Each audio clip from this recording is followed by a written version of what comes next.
Hello and welcome, dear students. How are you all? I welcome you to the class of biology. Dear students, please get ready. So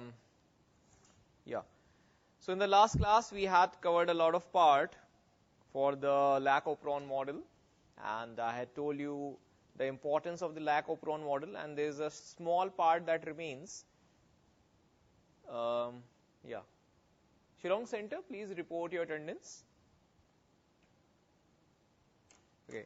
A small part of the Human Genome Project and the applications of the HGP remain, and after that we'll move on to the next chapter. Okay. So dear students, please report your attendance. Shillong Center. All right. So I'll begin now. Human Genome Project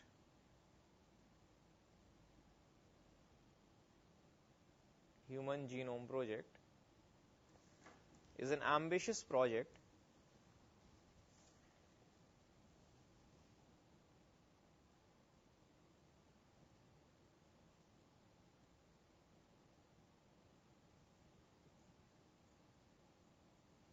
aimed at finding out the location of the genes of the human DNA located on the chromosomes, right?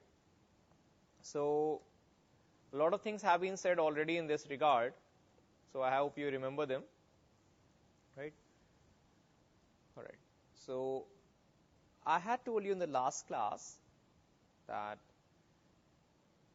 there are about 25,000 to 30,000 genes in human genome.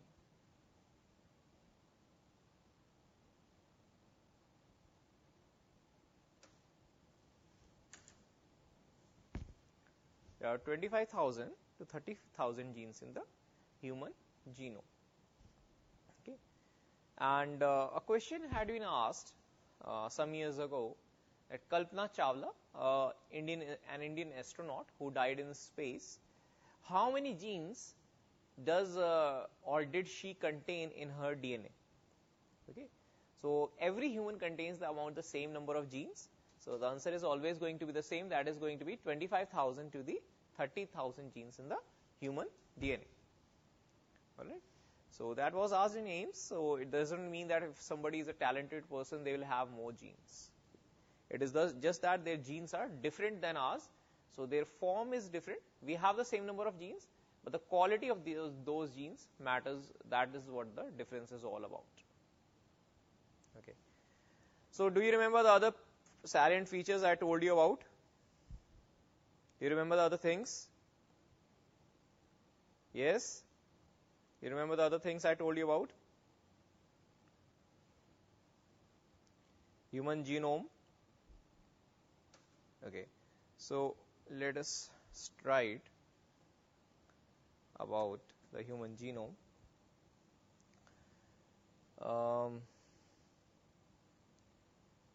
Okay. The largest human gene I told you about, there's some most important points. The largest gene, I covered this in the last class, in human genome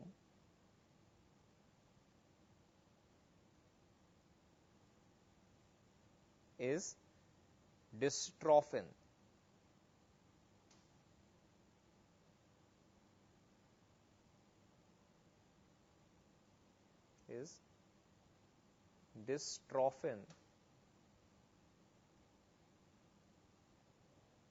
That has 2.4 million bases. 2.4 million bases. Okay.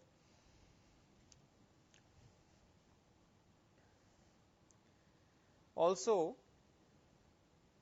for 99.9% of all nucleotide bases, for all people, for everybody, for all people, 99.9% nucleotide bases are exactly the same. nucleotide bases are exactly same. I'm talking about the composition. I'm not saying that genes are the same. Genes are not the same, but if you look at the overall composition, that becomes same. That does not mean that they have exactly the same kind of genes. That is not the case. They have the same number of genes, but the quality of genes, the alleles are different. Right? Okay. We have 23 pairs of chromosomes, and we have about mega base pair 3, 2, 3, 4. So lots of features are there. So please finish it first, and then we'll continue. All right. Regarding the human DNA, there is a very important thing that you must know. Human DNA, why we want to know about the human DNA? Because we have an ambition to improve the quality of human life, to create a disease-free human society. So that is what we want to do. Okay, so that might not be exactly possible, but we can maybe reach up to that stage in which we can have the ability to cure most human diseases. Okay, so already our medical science is very advanced, but in the future we want to be more self-sufficient and maybe have the ability to control and eradicate all the human diseases. Right? So this is about the human DNA. I hope you find all this convenient. All right.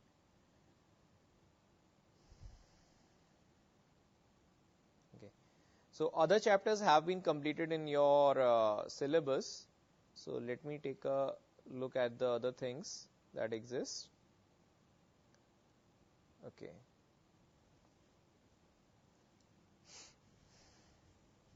All right. So this chapter has been almost completed. All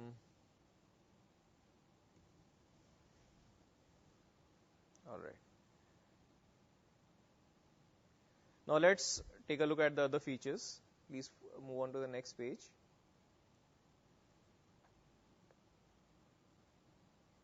Okay.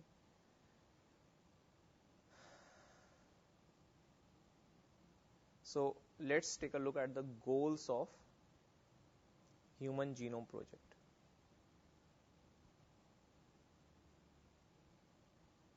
Goals of Human Genome Project.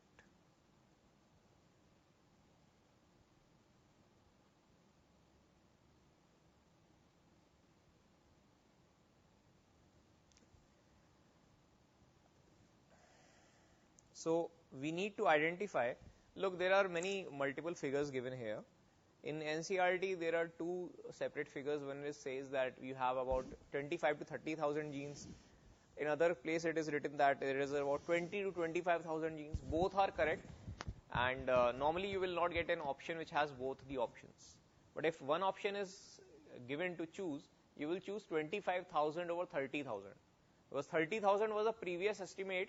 Now this estimate has been brought down to somewhere between 20 to 25, but 25,000 is the more correct option. So please write, to identify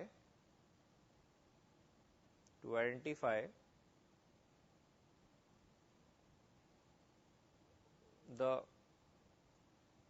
20,000 to 25,000 genes in human DNA.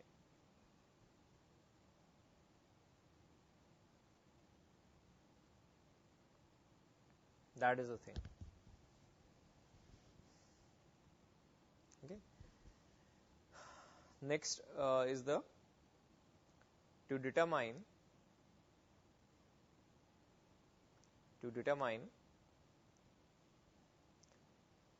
the 3 billion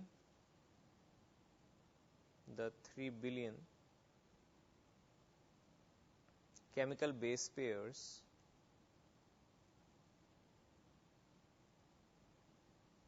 chemical base pairs that make up the human DNA.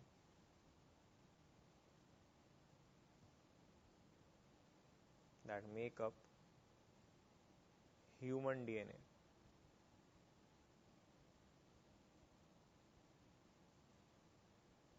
Right? The third point is we need to store this information in databases. So up till second or third point, I believe I had finished in the last class. Store this information in databases.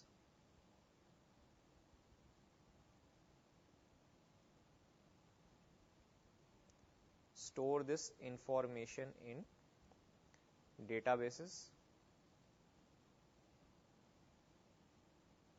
Okay.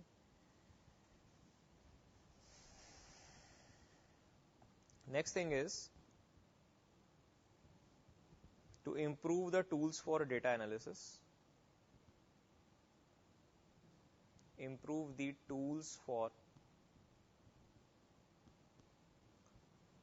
data analysis.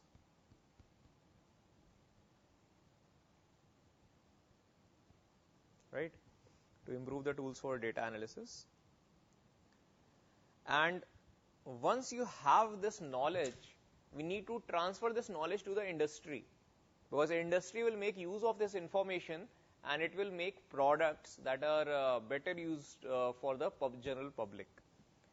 So transfer the related technologies. Transfer the related technologies.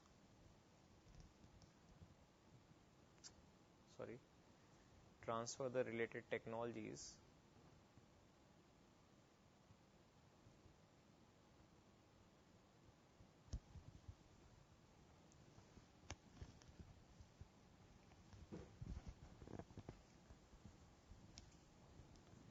transfer the related technologies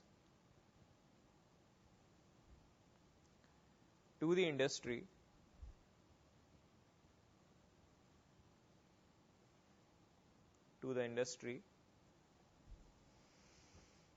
for the benefit of general public. For the benefit of everyone.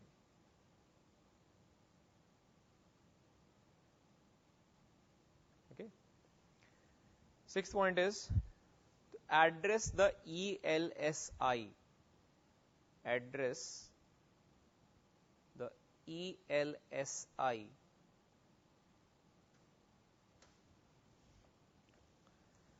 Ethical, legal and social issues. Ethical, legal and social issues.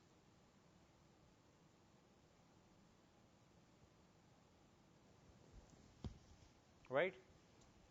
So we need to address these issues as well.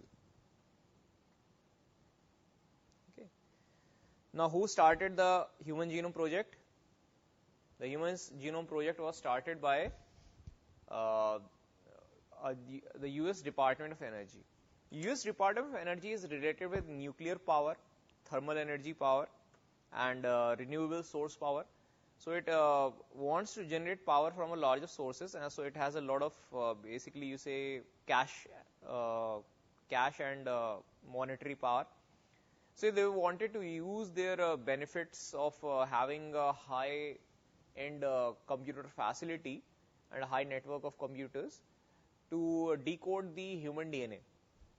Because decoding the human DNA genetic information, that requires a large infrastructure of high computational power. So US Department of Energy was approached by a few scientists, and they basically gave in to their demands, and this started this project. So it was a 13-year long project. The HGP was started by or initiated by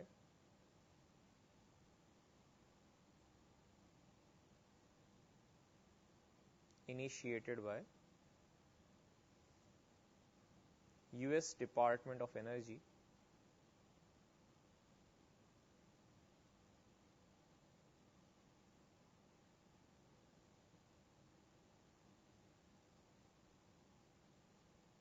US Department of Energy and National Institute of Health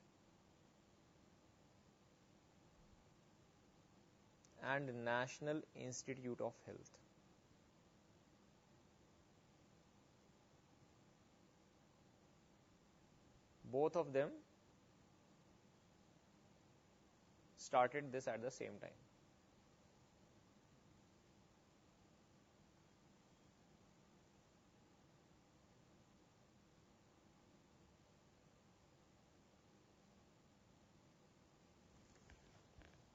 And National Institute of Health.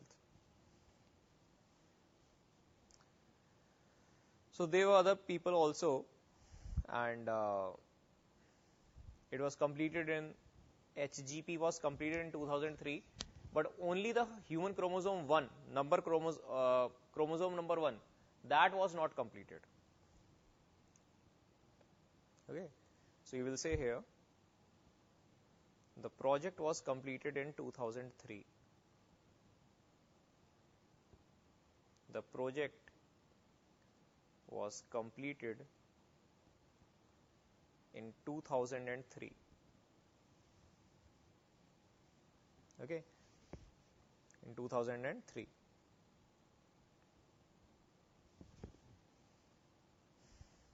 All right.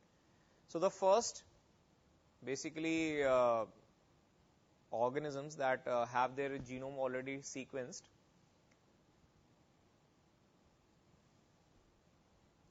Now you will write, the genome of following organisms has already been completed.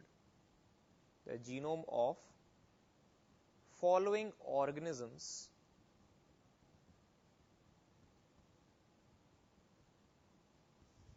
has already been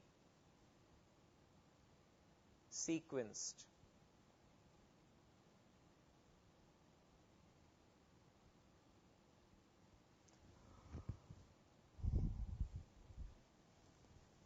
Has already been sequenced. They are Caenorhabditis elegans,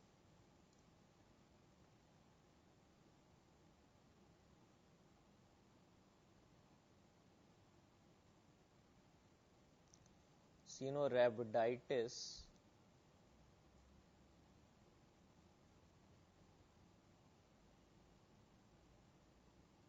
elegans,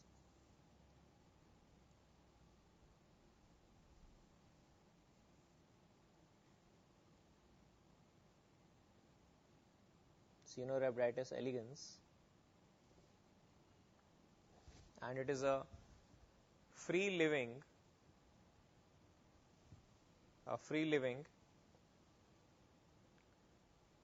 non-pathogenic nematode. A free living non-pathogenic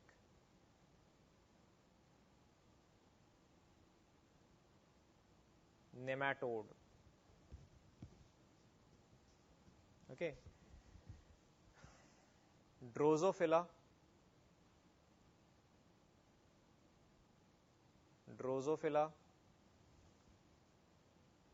It is a fruit fly. Okay. Plants, rice and Arabidopsis, rice plant and Arabidopsis, Thalliana, Arabidopsis,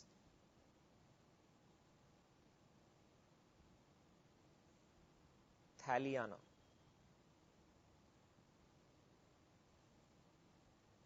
Okay, have been already sequenced. So these organisms, we already know complete genetic information about these organisms. Last part of this chapter is what are the techniques used to determine the DNA sequence or the genetic sequences. Students, can you hear me? Centers, please. You haven't even reported your attendance today. Shillong Center.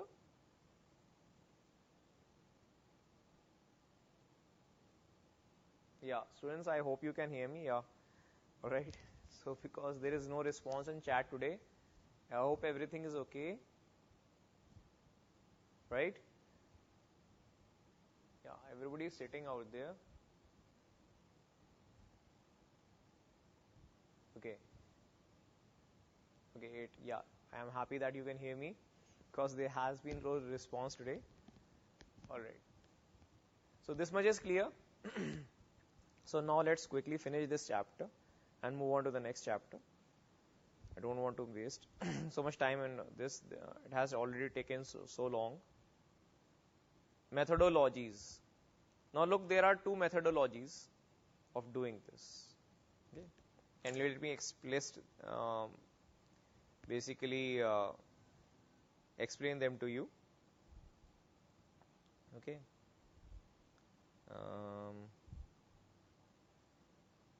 Yeah. Okay, so there are two techniques. So let us write them first also. I'll explain in between.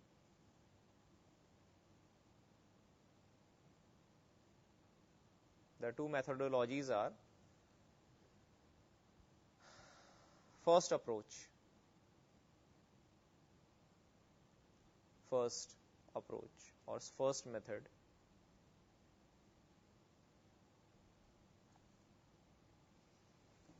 By using expressed sequence tags.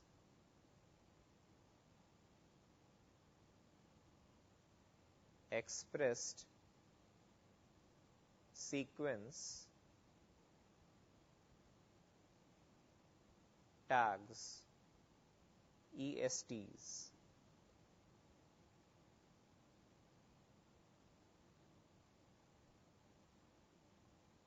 By using expressed sequence tags.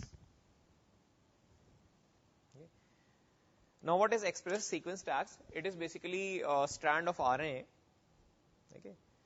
And we want to derive information that is indirectly obtained. So first of all, write and then explain.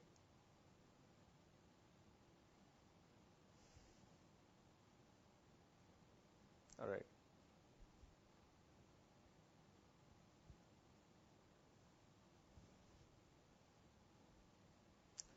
Now let us take a look at the situation. What is happening here? There is an information contained in the nucleus, and this nucleus contained information, not all information is being used. Some information is converted into RNA. Now our work is to identify these messenger RNA molecules. When we can identify the messenger RNA molecules, then after that, after doing the sequence of the messenger RNA molecules, our work is to take that messenger RNA information and then deconstruct from which DNA strand must this information come from. We are doing reverse engineering. First take the RNA, first isolate all the RNA, then make some patterns out of it, and then compare this DNA to the genetic information contained in the DNA. You can always work the back sequence, that if RNA has this sequence, then DNA must have this sequence. Okay. So this information, how does it work? It works by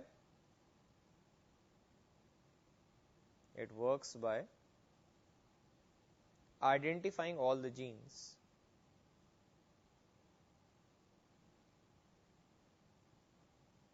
Identifying all the genes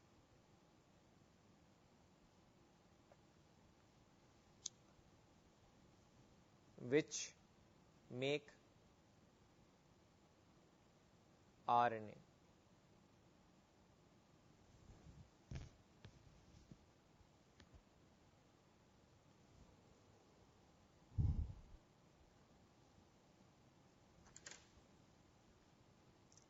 Okay.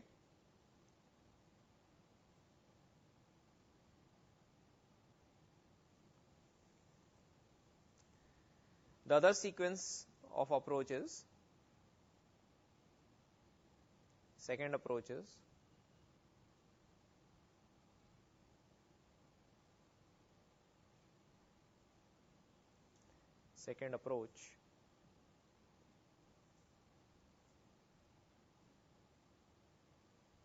is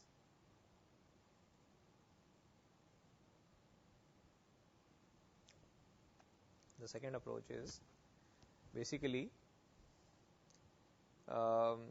sequence annotation. It works in a different manner. Sequence annotations. Okay.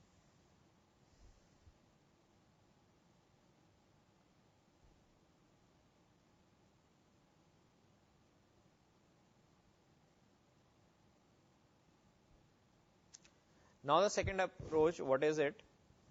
We take the total DNA,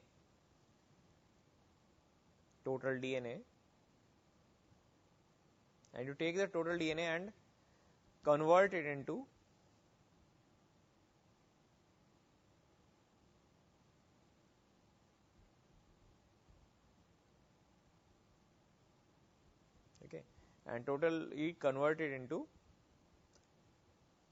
small size fragments.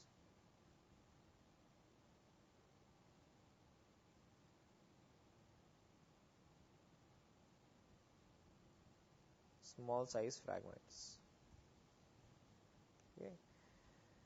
And after this, small size fragments of DNA.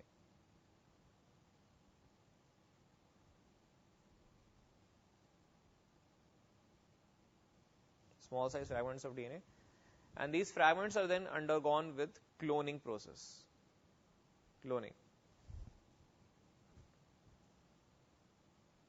Okay.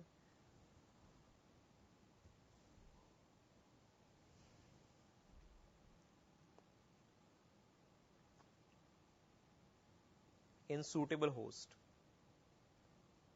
Cloning in suitable host. Otherwise, they can die very quickly.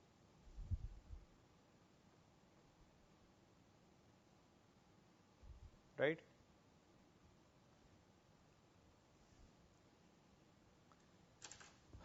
So these are the two approaches. Right?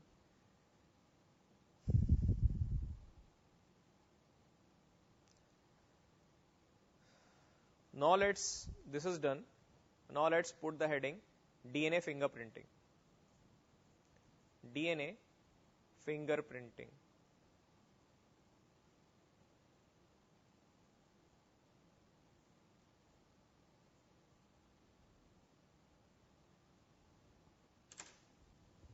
DNA fingerprinting. So how many of you understand what DNA fingerprinting is?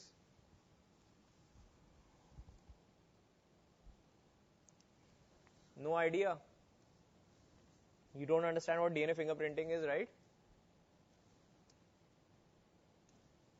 Dear students, do you understand what DNA fingerprinting is all about? Okay, wait a second.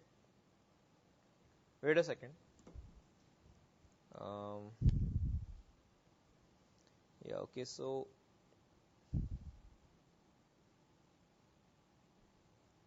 yeah.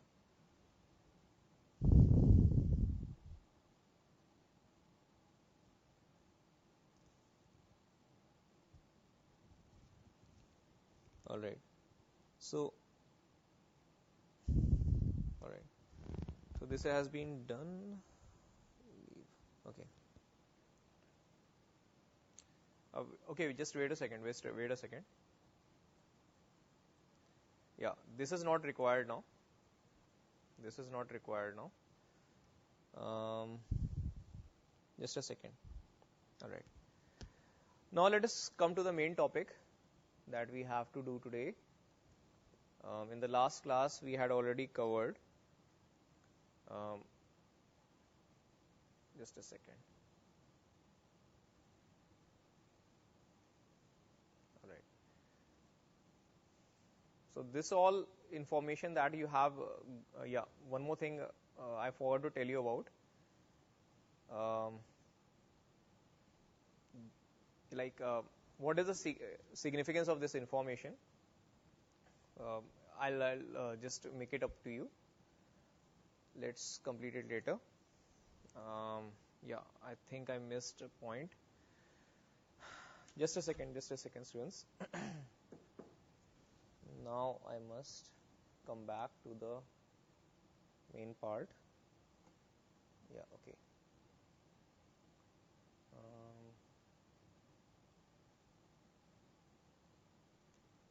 Okay. So now today,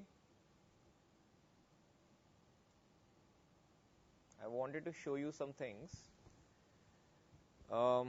Because we are dealing with diversity, yeah, I understand the Shillong students are a bit confused. It's okay. Yeah, sorry.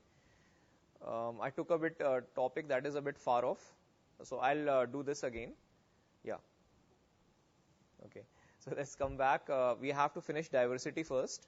All right. Yeah. So regarding diversity, please take a look at some of the images that I want to show you right now. In the last class also, I had shown you plenty of images. Okay. Yeah. Just a second. Okay.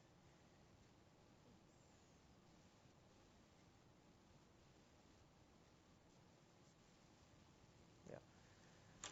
So coming back, sorry about this. Anthrax is not a virus; it's a bacteria.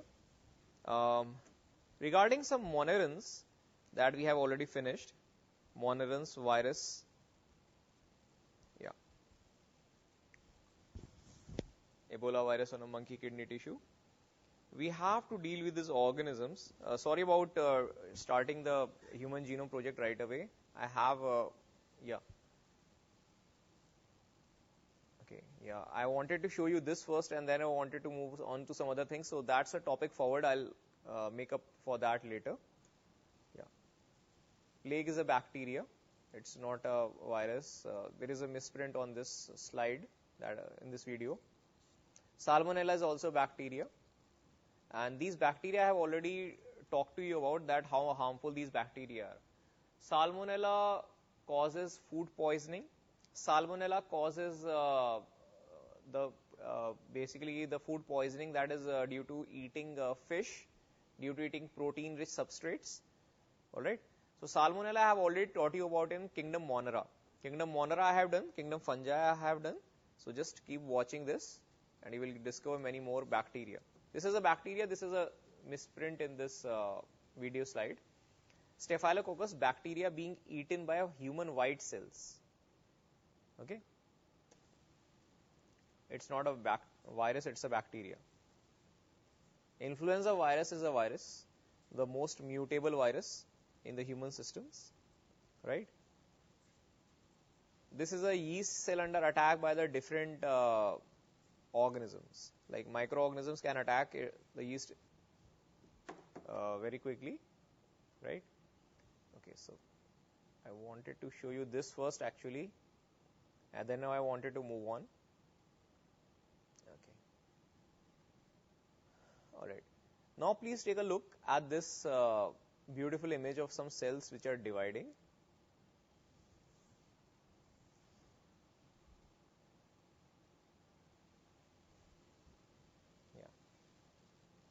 Can you observe the chromosomes here? I'll come up to this later because I have to cover cell and cell division both. Now what you're seeing here are eukaryotic cells undergoing a very beautiful process of cell division. And this green colored structure, it is basically a fluorescent dye that I'm using here to enhance my image, right? So playing this video here.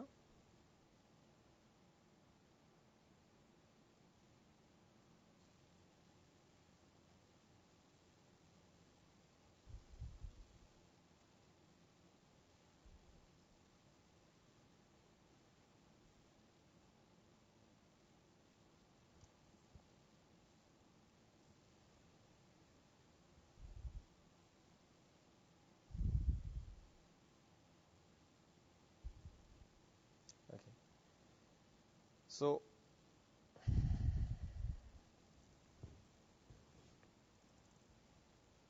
all right. So these are how any eukaryotic cell will divide. In the last class, we had covered up till kingdom Protista. So kingdom Protista we had covered in the last class, and in the present class, what I am trying to deal with here is the nature of eukaryotic cells. This is just to give you a brief review how the eukaryotic cells behave. Okay, and because of this, there is a lot of images that I wanted to show you about the kingdom fungi today, but just a second, give me a few minutes. All right. So let's put the heading today, kingdom fungi.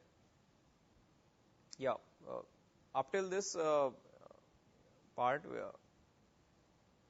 I have to make it up to you. Kingdom fungi.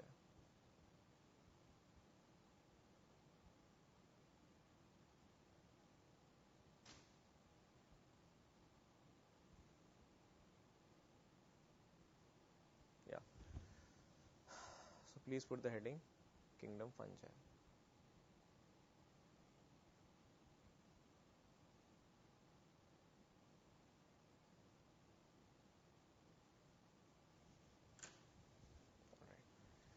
So kingdom fungi, how do you see the kingdom fungi?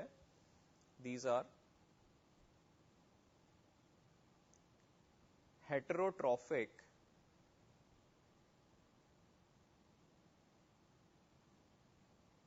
saprophytic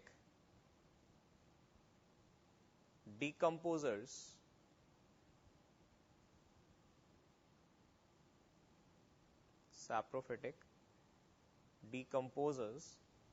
okay, and decomposers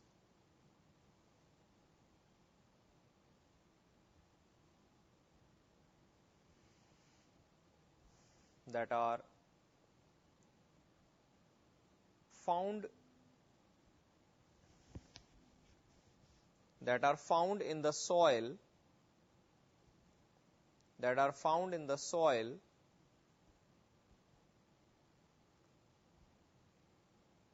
and where rich deposits of organic matter are found. Organic matter are present.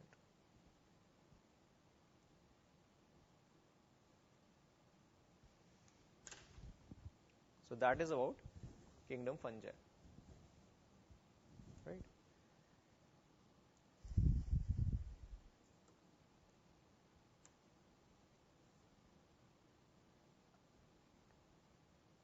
That is about kingdom fungi, right?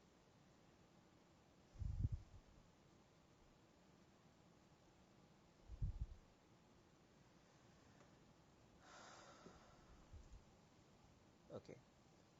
So now there is a few things that we need to do. Basis of classification of kingdom fungi. What is the basis of classification of kingdom fungi?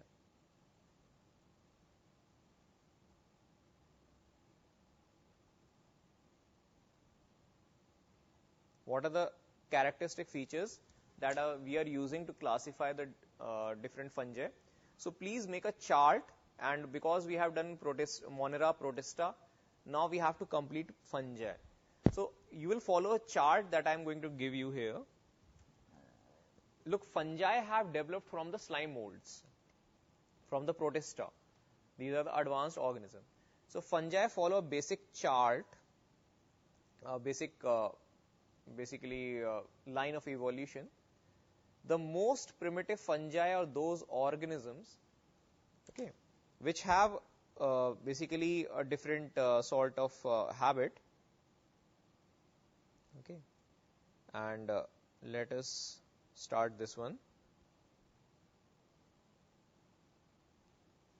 Okay. Fungi classification. Just a second.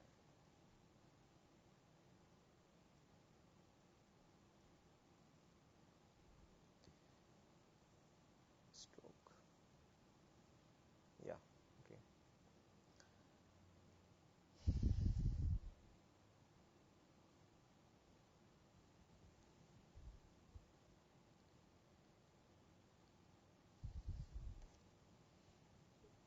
Okay.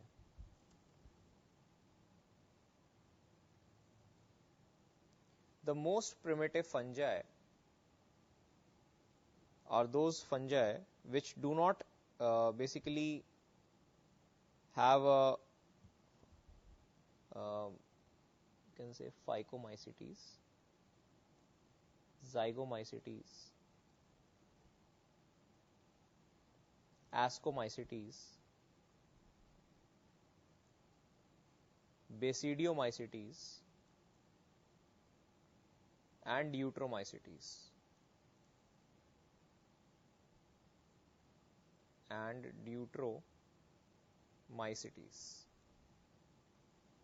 Now these two are considered as the most primitive fungi. There is a reason. These fungi, they like phycomycetes, for example, it has a cellulosic cell wall and it requires water for fertilization. So this becomes the most primitive form of fungi. Zygomycetes, ascomycetes, basidiomycetes, and deuteromycetes. As we are moving from left to right, there is a gradual increase in the complexity, and basically why the fungi are being divided in this way.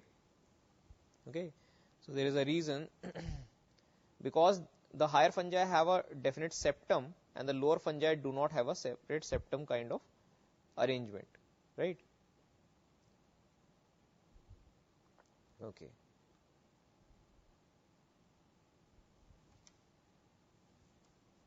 So let's understand this also.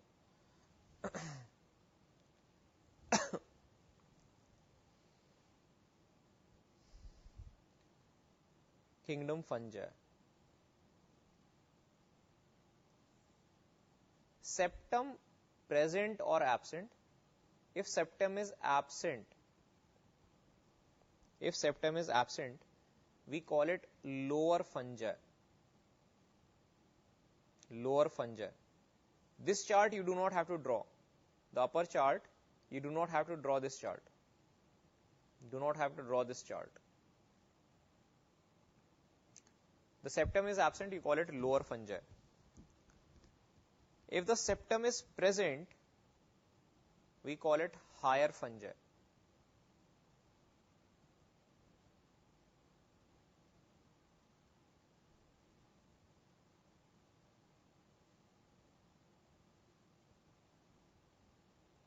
Higher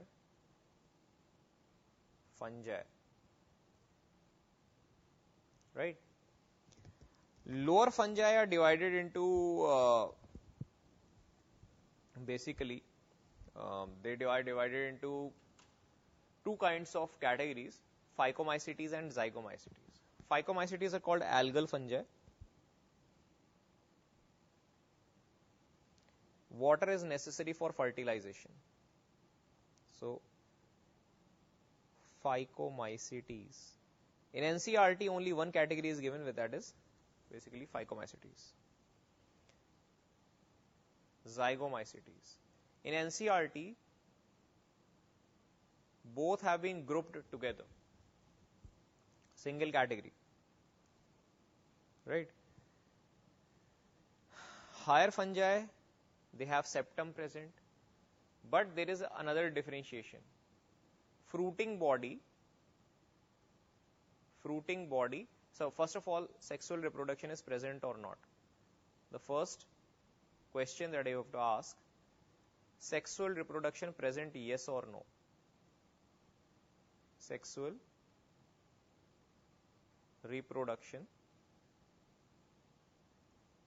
no and yes. If sexual reproduction is present, then type of fruiting body. If fruiting body is formed as ascus, it is called ascomycetes. If rooting body is basidium, it is called basidiomycetes. If no sexual reproduction is happening, it is called deuteromycetes. This is the basis of classification of the different fungi. So in the last class, we had covered about Protista, basically the amoeboid, the dinoflagellates, the diatoms, everything like that. Okay. So, but in this class, we will be taking up the basis of classification of fungi. So, please finish this chart first of all quickly, and then we move on the characters of fungi.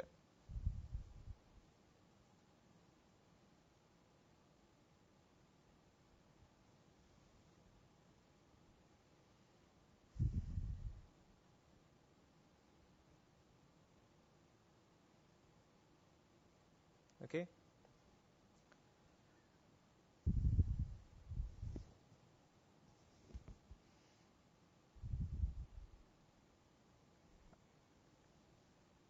All right.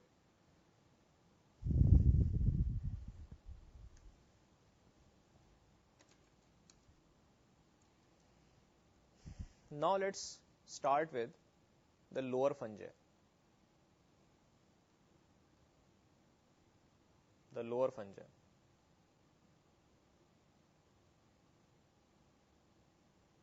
Okay. And let me show you a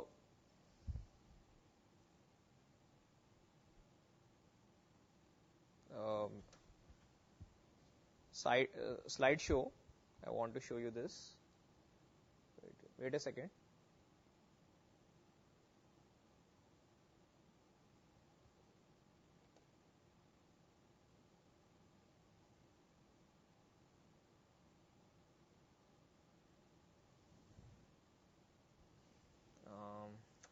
Just a second, I'll continue this.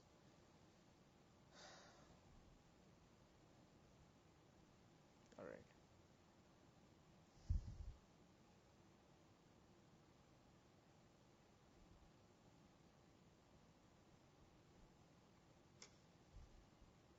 Okay.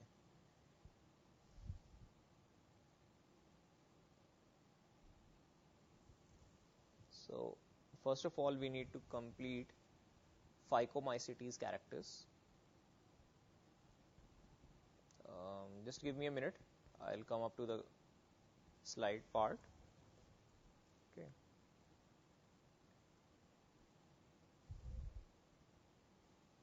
Okay. So,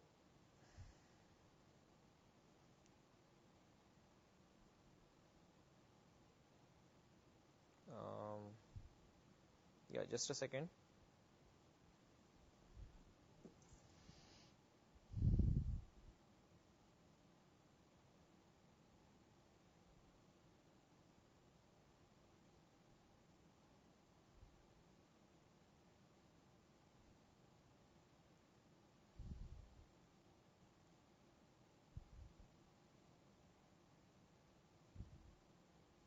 Just a second.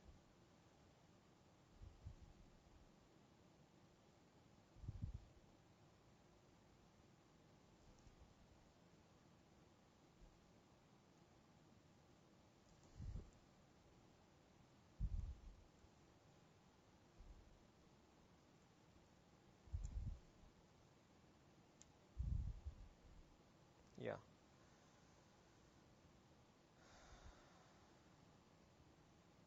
Okay, so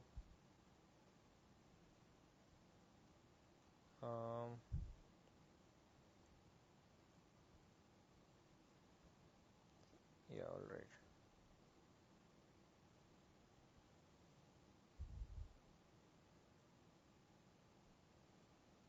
Okay, so please watch this now. This should work now basically.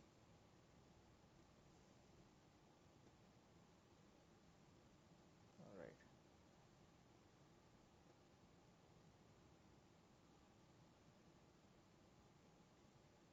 Yeah, this is what I was wanting to show you. This was not working. All right. Now this is working. All right.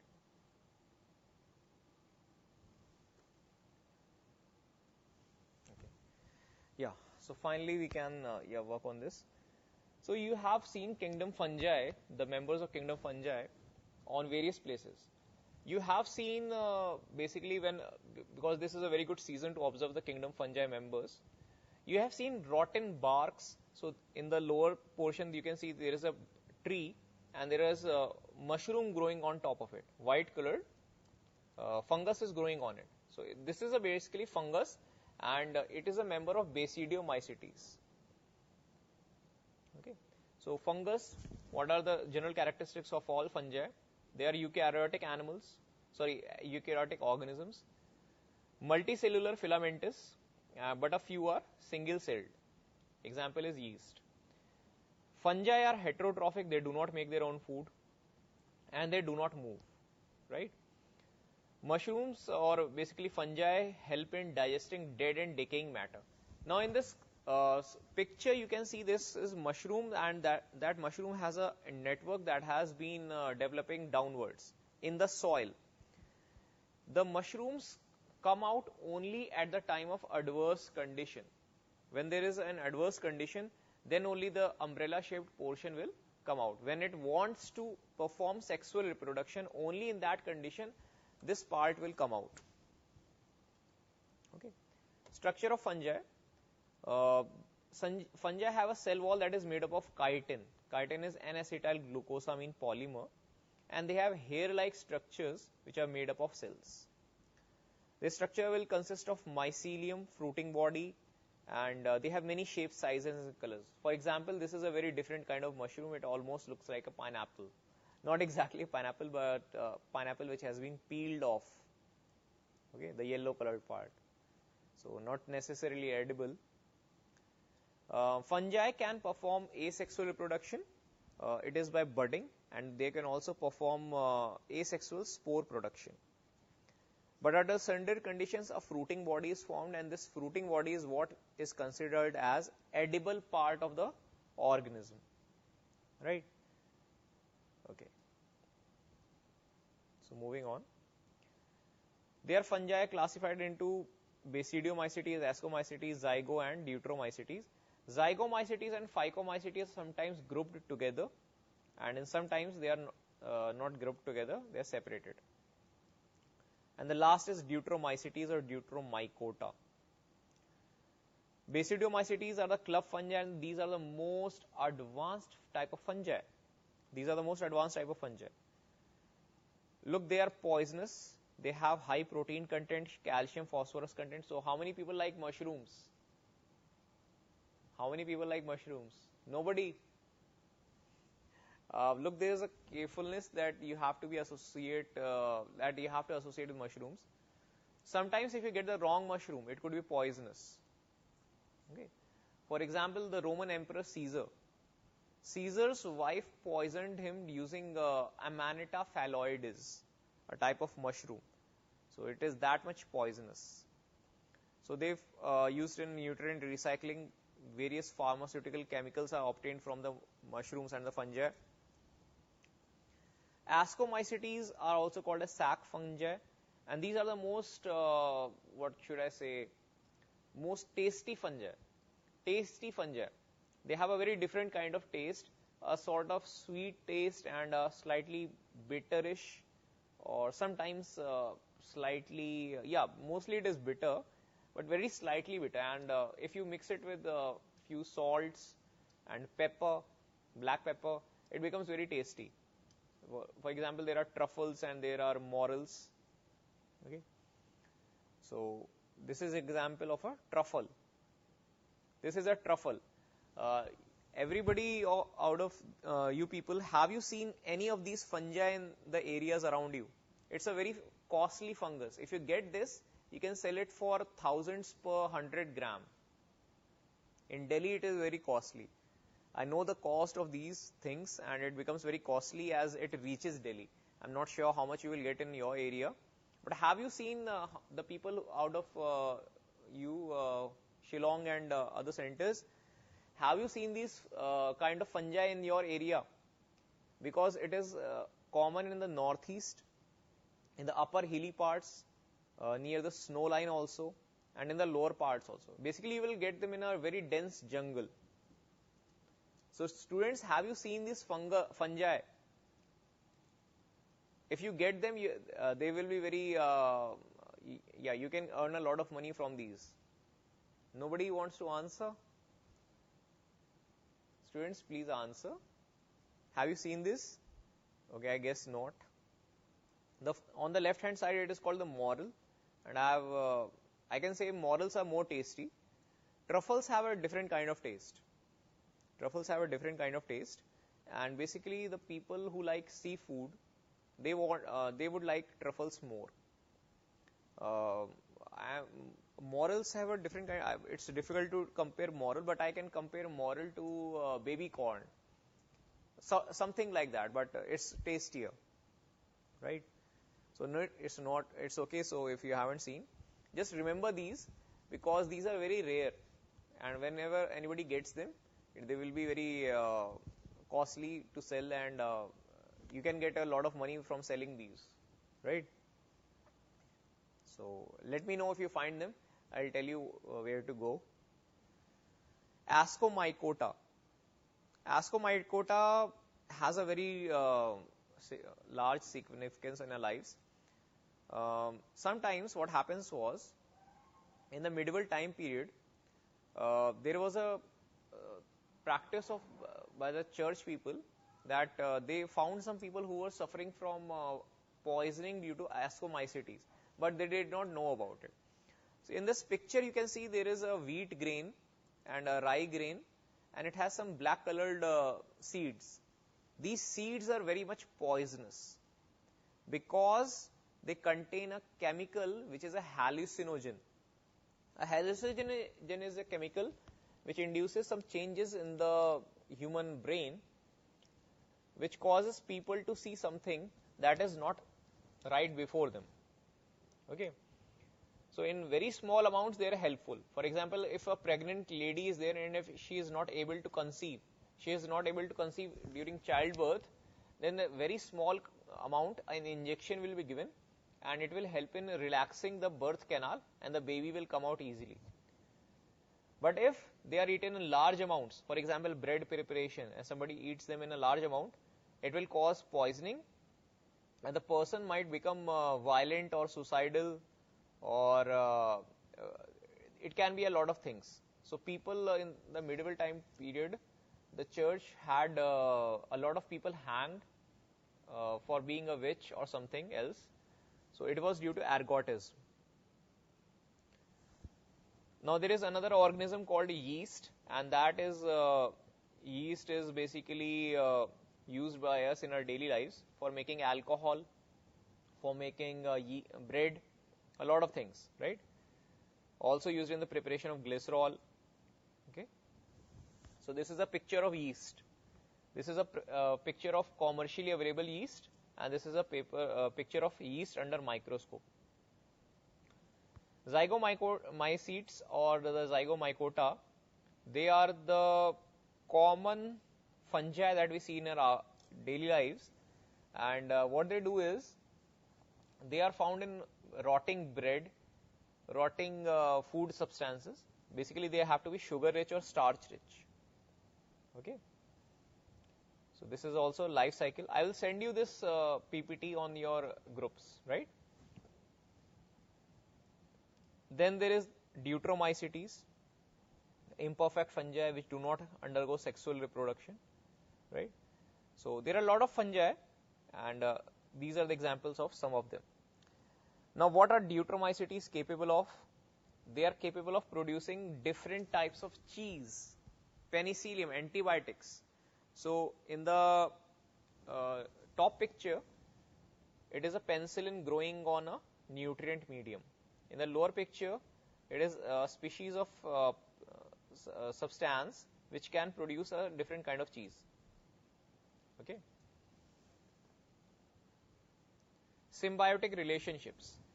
Now, I expect that because you people are living in a pollution-free area, everybody must have seen lichens.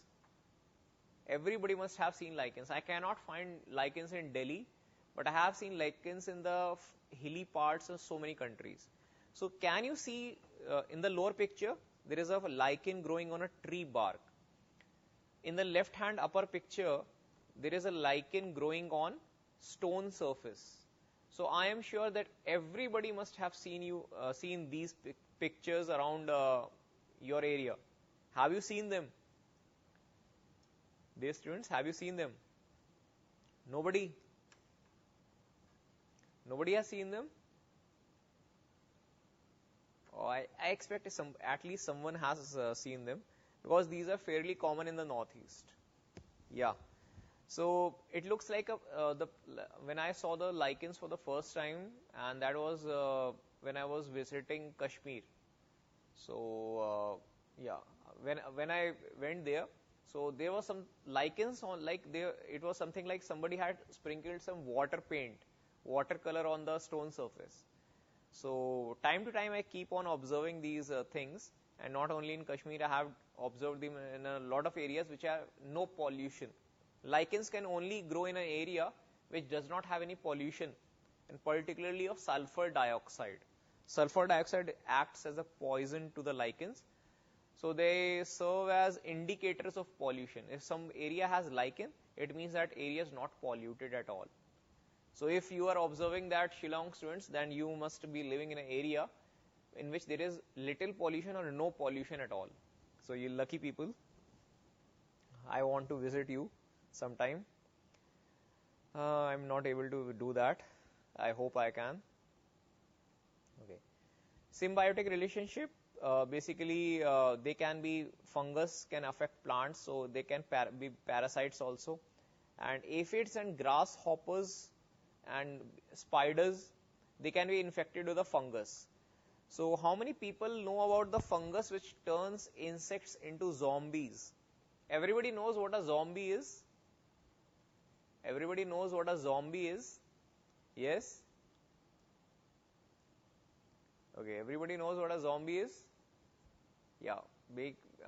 If you are watching Walking Dead, or basically zombies are in a lot of movies, right? So if you know zombies, fungi can turn insects into zombies. So they can walk with no consciousness of their own, and the fungus enables the insect to think in such a way, insect is dead. But the insect, when crashes into other insects, makes them infected. So if apocalypse comes to everybody, it can be due to fungus and not due to any other thing, not due to viruses. So there are a lot of movies. If you people play PUBG, so you must be knowing that there is a new character in the PUBG, Daryl Dixon. So that is from character is from Walking Dead, in which there are a lot of zombies. So scientists assume that fungi have this capability to be able to infect organisms and turn them into zombie kind of creatures. So interesting thing if you wanted to know. Also, fungal infections in human beings result in a lot of problems. So basically they can show a different kind of images. So ringworm, ringguard, they can be on a lot of areas around in our body. So that can result in a lot of problems. So in our elbows, below elbows, a lot of places where there is a lot of moisture, the ringworm can appear. Ringworm is basically a fungal infection, it is not a worm. So this is what I wanted to show you. Okay, so let us come back now and take some notes regarding this phycomycetes. So please put phycomycetes and we'll complete this.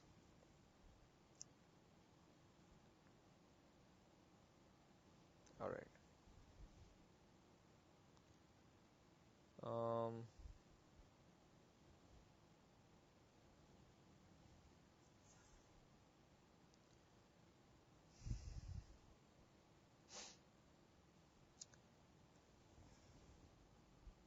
Kingdom fungi, phycomycetes.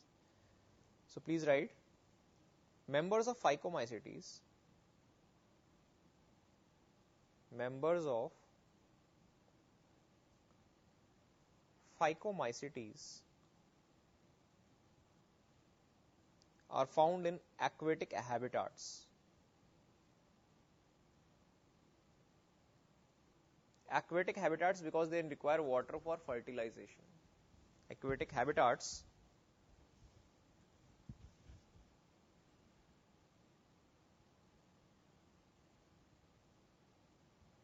and on decaying wood. And on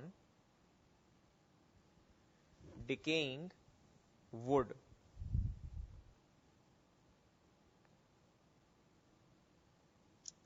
Or as obligate parasites.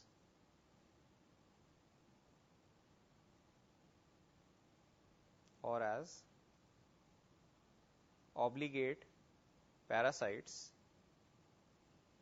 on plants.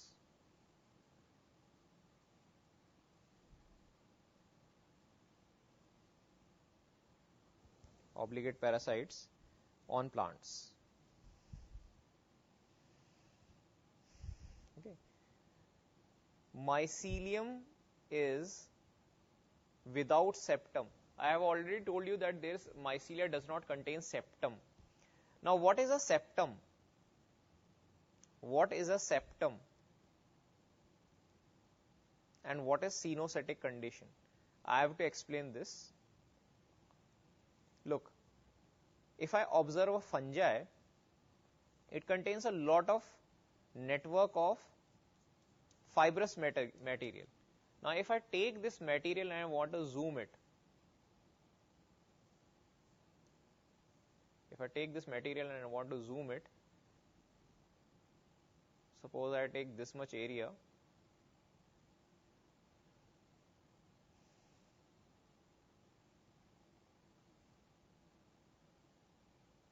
this much area I take,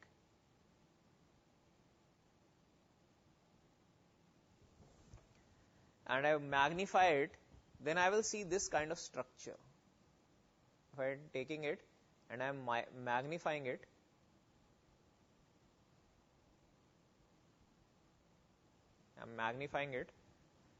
so after magnification I will observe this kind of structure.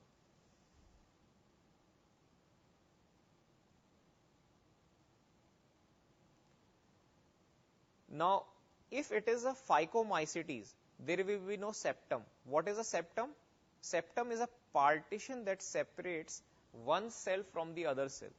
Because these are continuous, there is no septum. If septa had to be present, septa would be like this. This would be a septum. This would be a septum if septum was present. But because this is Phycomycetes, so there is no septum at all. There is no septum.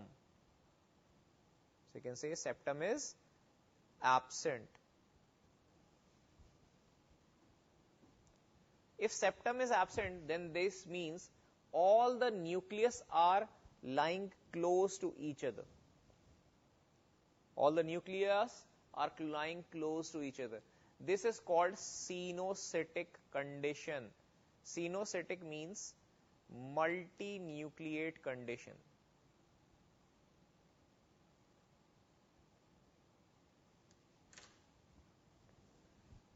Multinucleate condition. Right? So I'll give you notes for this, don't worry. It will be my notes for this chapter. Sorry, for this lecture at least, for fungi. And because this, there are a lot of things that are not clear. And there are very few students today, only 8 at the Shillong Center. Anyway, it is my responsibility to give you notes for this. Okay. Now, what are the examples of this and what are the means of asexual reproduction is the next point. This is what is meant by cenocetic. If septum was present, then cenocetic condition cannot be present because then they will be uninucleate. Next point. asexual reproduction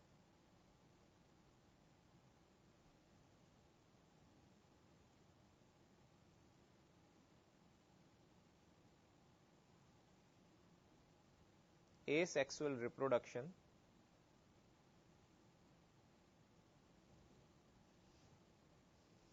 takes place by zoospores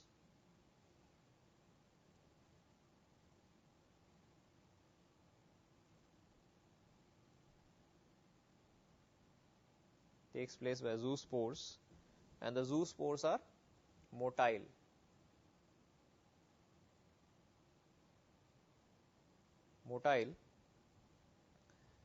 Or by aplanospores. The aplanospores are non-motile.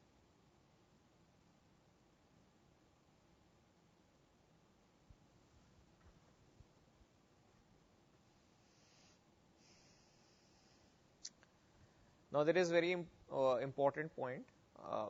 The question has been asked, zoospores are produced endogenously or exogenously? Endogenously means something which is formed inside. Exogenous means something which is formed outside. So these are small terms, you just need to remember them. Okay. So please write, these spores are produced endogenously.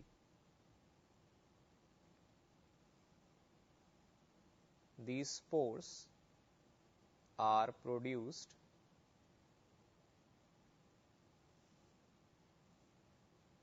endogenously.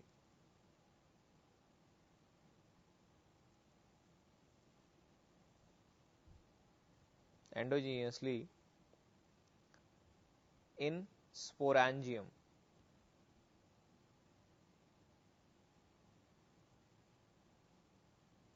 Endogenously in sporangium.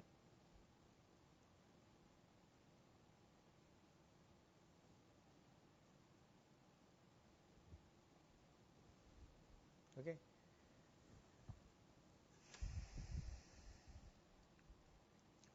Now, when there is a fusion of two gametes, because the sexual reproduction is happening, the gametes are flagellated and motile.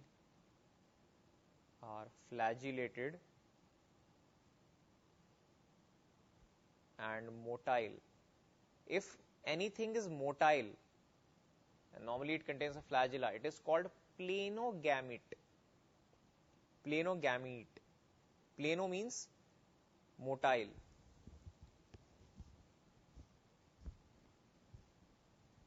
Plano means motile. Okay. Okay, the students, just wanted to tell you this class is only up to 5:30, because after that this is the Dhanteras time, so it will be only up till 5:30. Anyway, the gametes are flagellated and they are motile. Okay, and when the gametes are going to fuse, the fusion of the gametes requires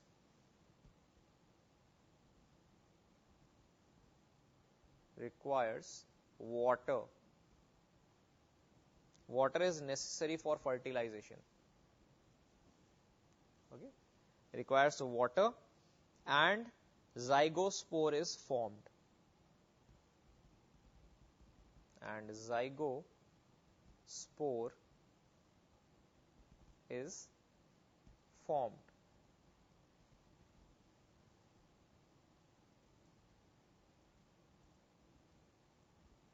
Okay, zygospore is formed.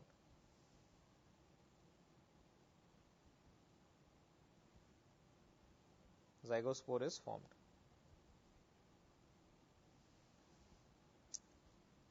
The gametes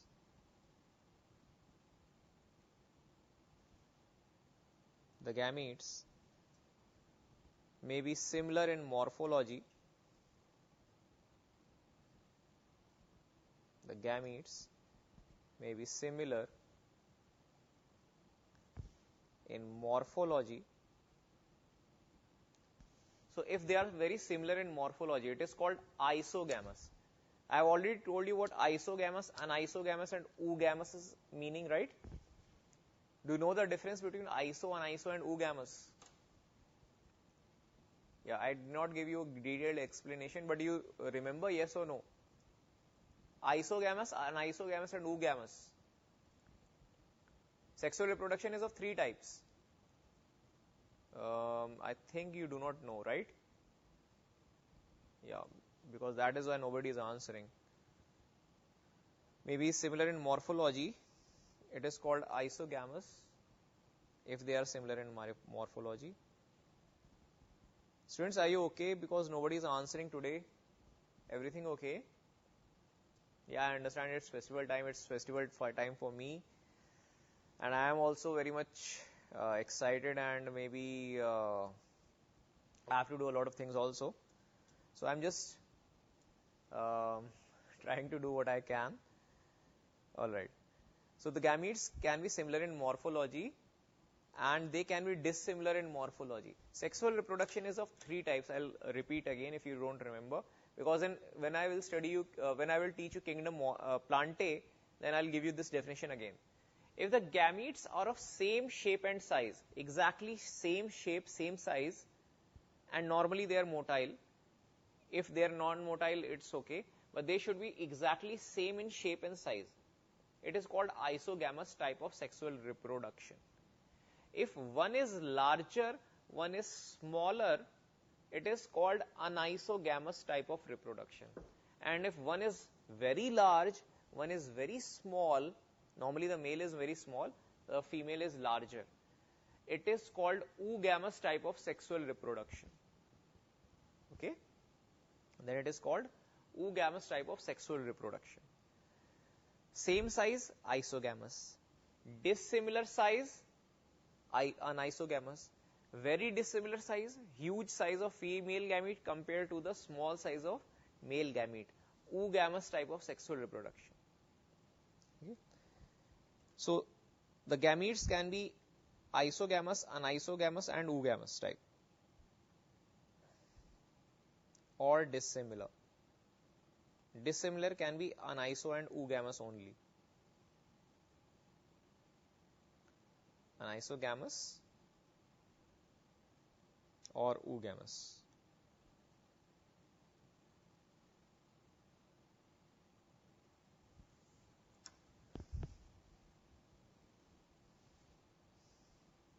Or oogamous type. Okay. So you can say also dissimilar, oogamous type. Examples: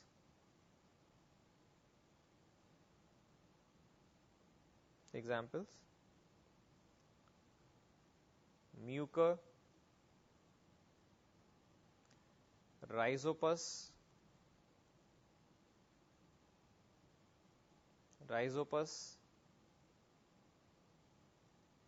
rhizopus is the bread mold, okay, and albuco.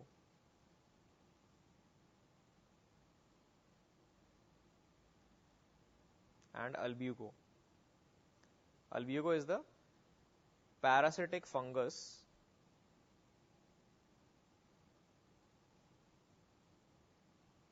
on mustard.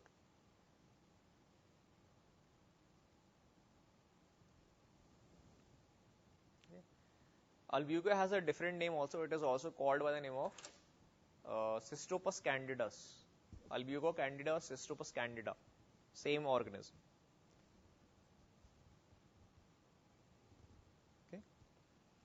Moving on, Ascomycetes.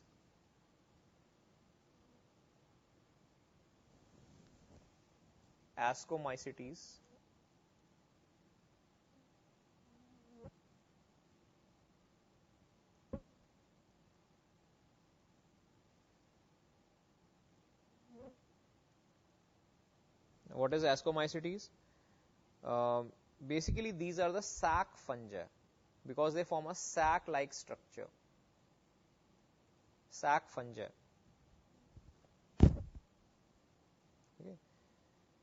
So you can say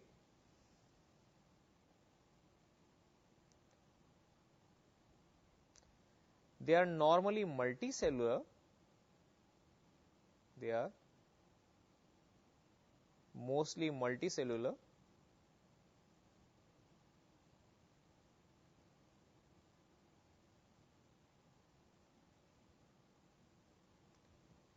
but may also be unicellular. And unicellular example is yeast. Now please understand, yeast is not a single organism. Yeast does not mean only Saccharomyces cerevisiae. Yeast has many kind of species. Saccharomyces cerevisiae, Schizosaccharomyces, Saccharomyces octosporus, and there are more. Monascus purpureus. All these are unicellular fungi. Yeast is basically a group of fungi that is unicellular, okay, and they can appear to have a filament-like structure in some cases, but when they are fast reproducing, otherwise they are considered only unicellular fungi. But these are not placed in kingdom Protista due to some reasons. Okay.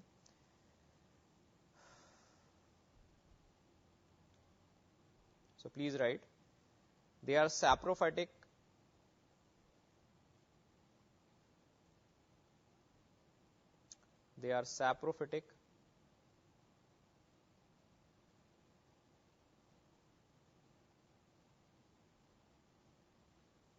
decomposers,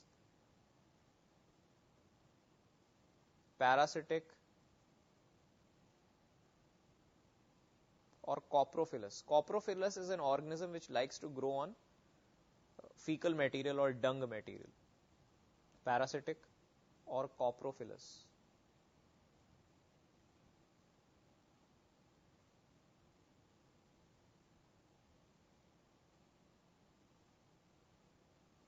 Or coprophilous. Coprophilous means growing on dung material.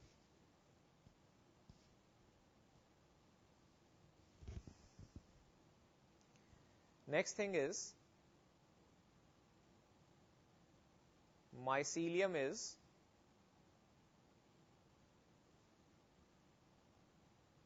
branched and septate. Branched and septate. It is branched also and it contains septa also. So basically it is dividing into many branches. Okay. Branched and septate.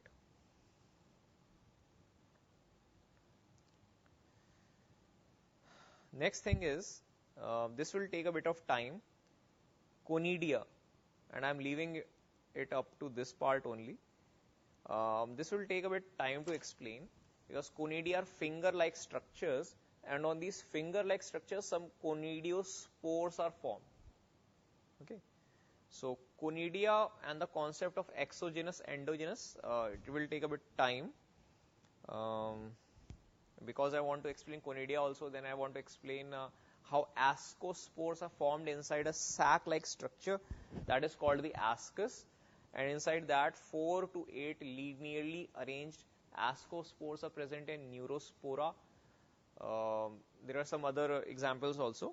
So in the next class I will bring you a lot of images, because fungi basically means that I want to give you a lot of beautiful mushrooms, beautiful images of some mushrooms that you can see.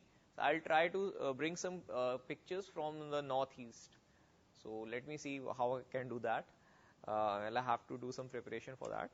Let me see ask some friends also. So I want to give you some examples from your daily life also. Let us see how many I can obtain in the next class. So this chapter will be finished in the next class. It's not much. After fungi we'll complete Plantae and Animalia in short, and then we will properly start Kingdom Plantae. And Kingdom Plantae carries a lot of questions in your board also, and for your NEET also it is very important. After Kingdom Plantae, ma'am will take, she must have already taken Kingdom Animalia, and after that we'll move on to the successive chapters. Okay, so thank you dear students. For NEET exams, do we need to stick to the NCERT syllabus? Yes, you need to stick to the NCERT syllabus plus some things extra that I will be giving you. The Avanti material and some other things, they will be sufficient for you. So my focus is on boards, and my second target is, after that my target is for NEET. So I try to finish both of them, and first of all I want to complete the elementary basics, but I don't go overboard. I do not want you to suffer so much. So my focus is on boards plus NEET both. So my questions that I present in the Avanti syllabus also, so the ALS books also. So that syllabus of your ALS, it will be sufficient. Okay. So don't worry about it. And the practice questions, they will be more than enough. If you whatever is taught in the class, that is more than enough. But if you practice the questions that I am going to give you shortly, after that your preparation will be complete for the NEET examination. Then you will definitely be able to clear it. Okay. So thank you dear students. Happy Diwali for everyone. So I hope you have a nice and prosperous Diwali with your happy Deepavali. Okay, so meet you in the next class.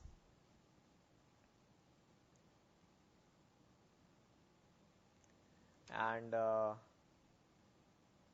yeah, I hope he's smiling. Okay. Alright, so I'll see you in the next class. Have a happy festival with your friends and family, and have a safe Diwali. Use crackers if you want to, but just light them safely. Thank you. Thank you, dear students. We'll see you in the next class.